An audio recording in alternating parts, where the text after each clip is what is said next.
এতিয়া তেওঁ 2009 চনলৈকে যাব পাৰে ইজৰাইললৈ, তো ময়ো 2005 চনলৈ যাব পাৰোঁ। মুখ্যমন্ত্ৰী এতিয়ালৈকে একো চন তাৰিখ দিয়া নাই, মই দি আছোঁ দেই। হাফিজ ছাইদ কোন মই মনত পেলাবলৈ বিচাৰোঁ, যিজনে মুম্বাই এটেকৰ গোটেই পৰিকল্পনা সৃষ্টি কৰিলে। এই মানুহজন বিবেকানন্দ ফাউণ্ডেশ্যন লগত সম্পৰ্ক থকা, বহুতে কয় যে তেওঁৰ প্ৰধানমন্ত্ৰী মোদী ডাঙৰীয়া ঘনিষ্ঠ।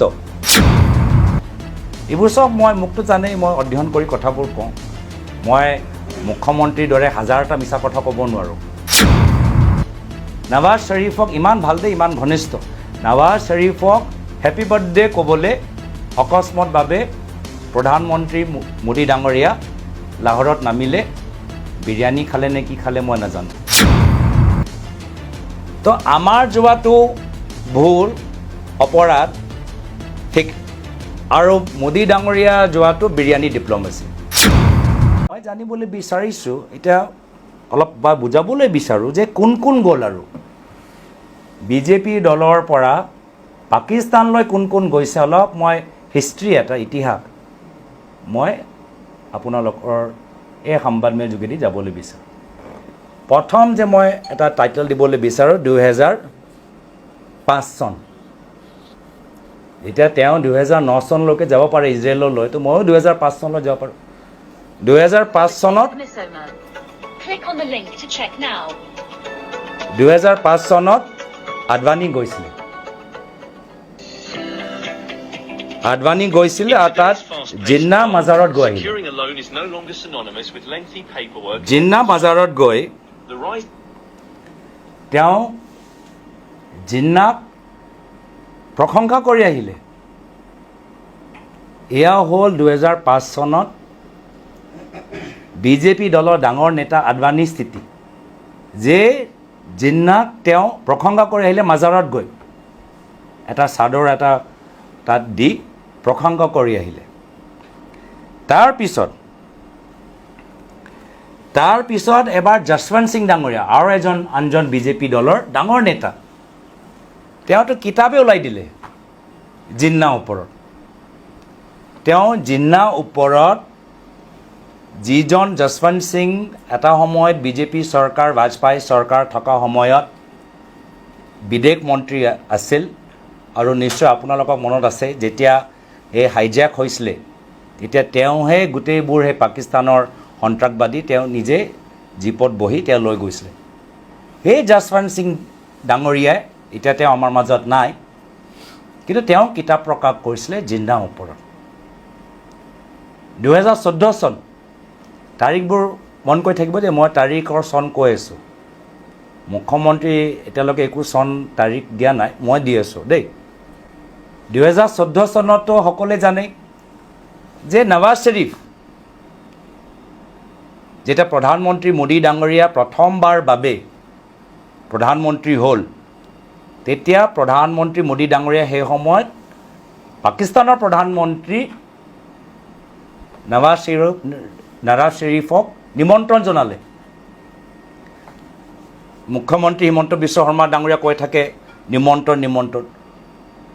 মোৰ ক্ষেত্ৰতো কোনো মন্ত্ৰী বিভাগৰ পৰাতো নিমন্ত্ৰণ অহাই নাই, কিন্তু নৱাজ শ্বৰীফ ডাঙৰীয়াক মোদী ডাঙৰীয়াই 2014 চনত নিজৰ শপত গ্ৰহণ সমাৰোহত নিমন্ত্ৰণ জনাইছিল, আৰু নৱাজ শ্বৰীফ ডাঙৰীয়া আহিছিল।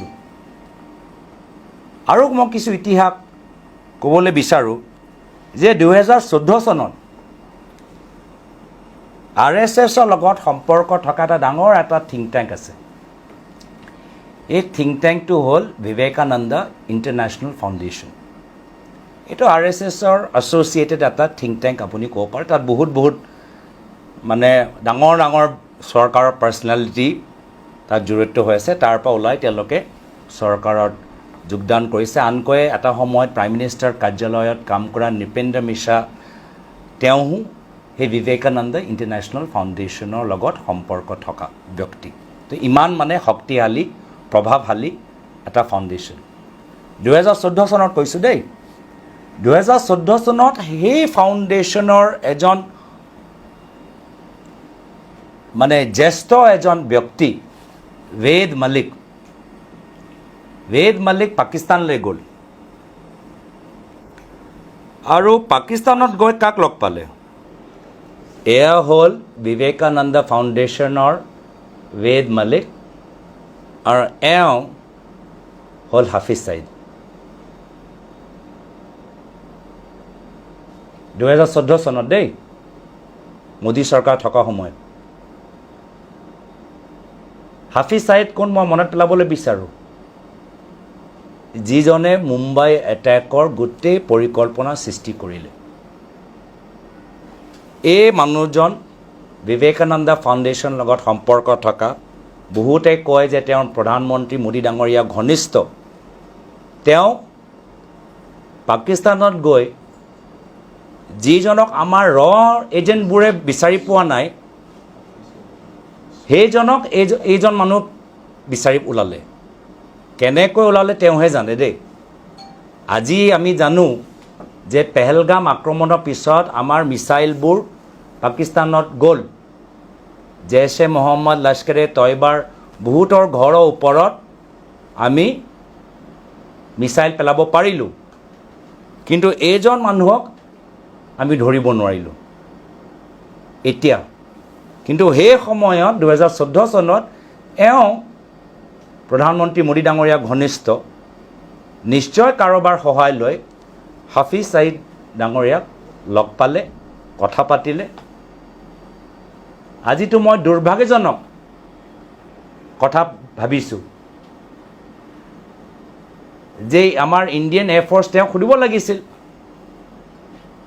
ৱেদ মালিক ডাঙৰীয়াক যে আপুনি ওলাই দিয়কচোন সেইবাৰটো আপুনি ওলাই দিলে যে হাফিজ ছাইদ ক'ত থাকে আপুনি এবাৰ আমাক জনাই দিয়ক হাফিজ ছাইদ এতিয়া ক'ত আছে আমি অলপ টাৰ্গেট ভৰাই আছোঁ টাৰ্গেটৰ কোঅৰ্ডিনেট ভৰাই আছোঁ ইয়াৰ এই প্ৰশ্নৰ উত্তৰ দিব পাৰিব নেকি আৰু তেওঁ নিজে কৈছে যে তেওঁ কি কথা পাতিলে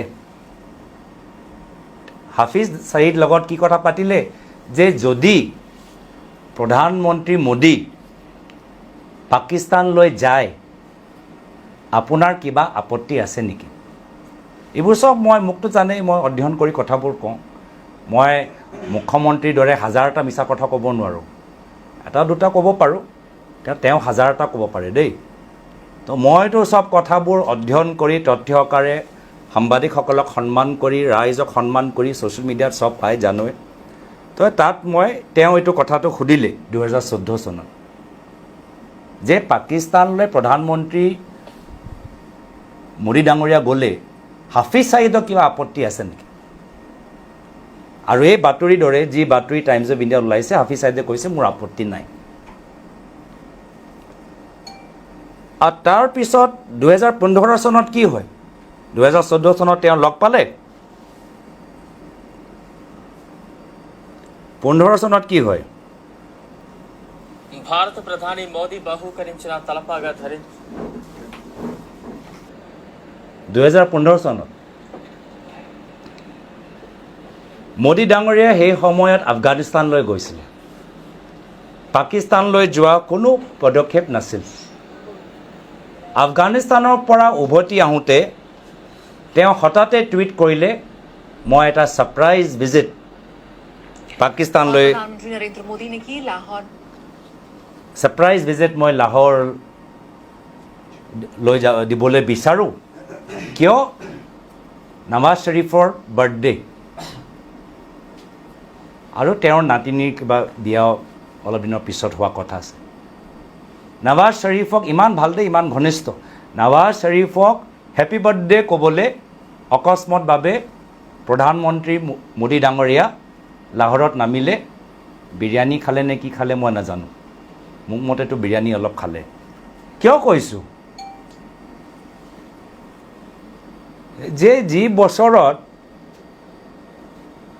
মোদী ডাঙৰীয়া হেপী বাৰ্থডে ক'বলৈ নৱাজ শ্বৰীফ ঘৰলৈ গ'ল সেই একে বছৰত আমাৰ যুৱকসকলক আৰু আমি পাকিস্তান হাই কমিশ্যনৰ লগত আমি কুৱেশ্যন আনচাৰ কৰাই আছিলোঁ তো আমাৰ যোৱাটো ভুল অপৰাধ আৰু মোদী ডাঙৰীয়া যোৱাটো বিৰিয়ানী ডিপ্ল'মেচি